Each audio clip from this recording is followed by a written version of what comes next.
Chastity Jones, Clinton Stanley Jr., and Andrew Johnson. These are all names of individuals who have been discriminated against because of the way they chose to style their hair. Think about this. You've had this style in your mind for maybe a few weeks, maybe a few months. You finally build up the courage to do it, whether it's cutting your hair, dyeing your hair green, doing some other crazy type of style that you decided would look good on you. Now imagine you show up to your interview or to class and your professor or the employer does not allow you to continue because your hair is too distracting or too unprofessional. These are things that the Black community have to go through all the time. Black hair should be accepted by all, specifically employers and schools, because Black people cannot control what kind of hair grows from their scalp. Black people style their hair for creative expression or based on cultural aspects, and that Black hair is the blueprint for all other hair. So this raises the question, does Black hair really matter? Well, in states such as California, New Jersey, and Wisconsin, and other states, it does matter, as they have passed a law to ban hair discrimination. Sounds crazy, I know, but completely necessary. Now, as you can see here, these are all the different hair types. These are the looser hair types. These are the more fine curls, whereas the 4A through 4C hair types are the more kinkier, unprofessional curls. Now, think, if you were sitting in class, which hair type would you find more of a distraction or more unprofessional? If you said any hairstyle on this chart, you may be a part of the problem.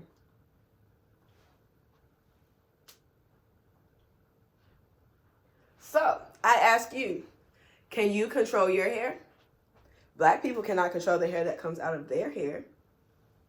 So, for that reason, it is wrong for students such as Clinton Stanley Jr. to be turned away at the door and unable to receive his education because he had his hair in dreadlocks.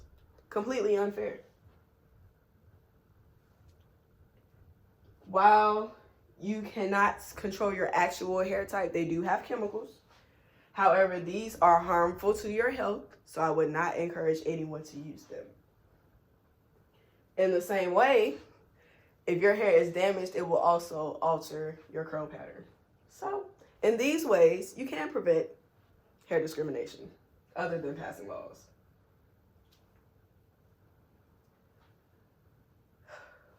Black people style their hair for creative expression and culture.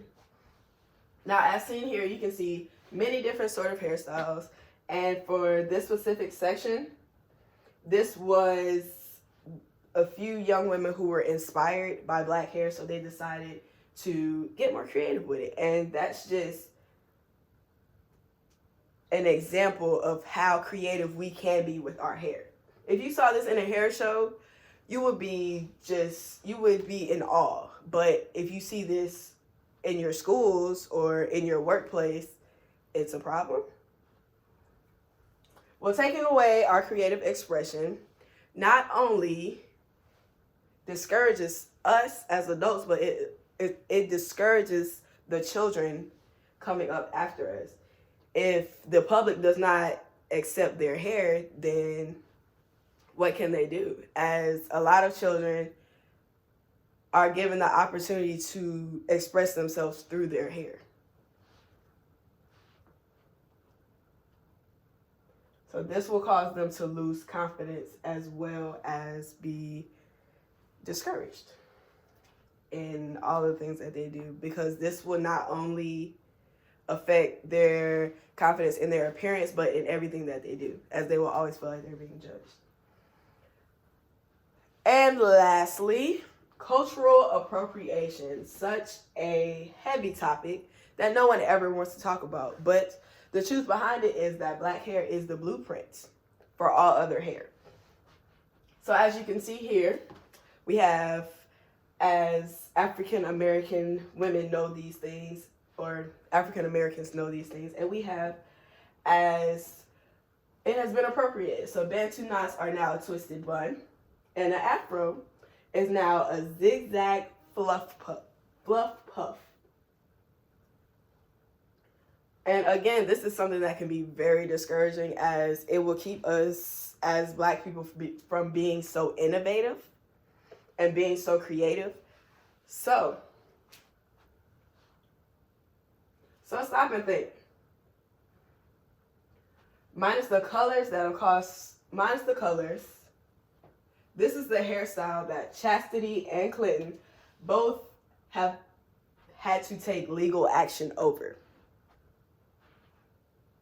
If you saw a child in a classroom, or even walked up to the store, walked up to the cash register, and saw someone had their hair like this, would you not come in the classroom? Would you not shop at that store anymore? If your answer was no, then you surely should not be a part of this problem, as hair does not define a person. It just shows you who they are. So how can I help? Well, a few tips to prevent hair discrimination, and that is have an open mind. H is have an open mind. A is always be slow to judge. I is if you witness hair discrimination, educate them.